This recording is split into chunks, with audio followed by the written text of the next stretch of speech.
Hello, it's me again. I got an update on this thing. So I sanded the sides of the tender down where all the seams were. It was all glued together. I scuffed it really good, cleaned it with alcohol, and painted it. I didn't paint the coal. Probably not even gonna. Probably just gonna touch up those white spots. Then I printed up some decals at work. Slapped them on there. I'm going to clear over it tomorrow. I did a little modifications, a little work to the chassis, a little fiddling.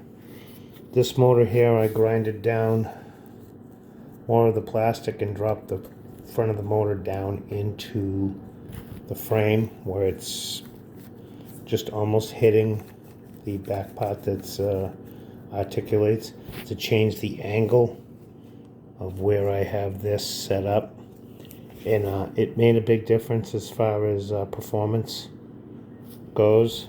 A lot better. It runs better at slower speeds. Still cogs a little bit, but I think that cogging might be that it's 2 3-pole motors. I noticed that my other T1 has 2 3-pole motors as well, but they're skew wound. These are not. And how I know that is I broke one open and looked. So that's probably why it cogs at a real slow speed, where the other one doesn't. They both have the same setup, same gears, all that same crap, and the motors are even more at an angle. And it doesn't cog, so I'm thinking that it's the motors that are causing it. That changing the angle of that end motor to roughly be the same angle as this one made a big difference. It was such at an angle, even though motors are the same RPM, came out of the same lot, same gears, same gear ratio, same worm. And the front truck the front set of drivers would visibly gain time on the rears. I mean, you could see the difference in the speed. So I'm thinking that having it at such a having the back of this motor pinned way up here, where it actually touched almost the inside of the shell. I think was stressing out that joint, causing that to bog. It's much more free now. I can live with that. I do have 2 3-pole motors, two 5-pole motors. I am going to swap them when I get a minute today, because there's not going to be one of the days.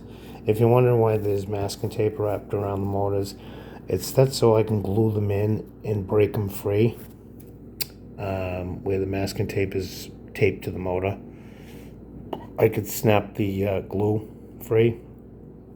I always do that in my test phases to test them, so I don't bond any rubber blocks or anything like that to the motor if I'm going to be pulling it in and out. So I just tape around it twice with masking tape and glue it, and it holds. You have to pry it out. So that's why there's masking tape wrapped around the motors. So anyway, I added the numbers on the train.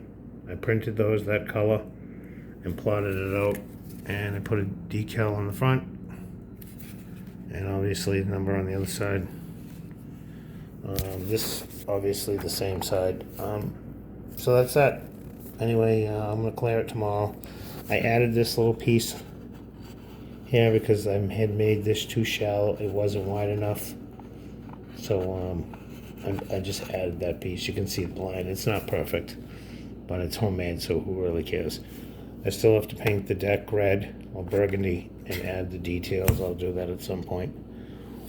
If I get this running really smooth, I may consider putting DCC in it. I will be putting lights in it either way. but I may do DCC because I have this big giant tender that I can put a cap in it, a big keep alive capacitor in there, the speaker. I can put everything inside that. So anyway, so that's that. Thank you for watching. See you soon.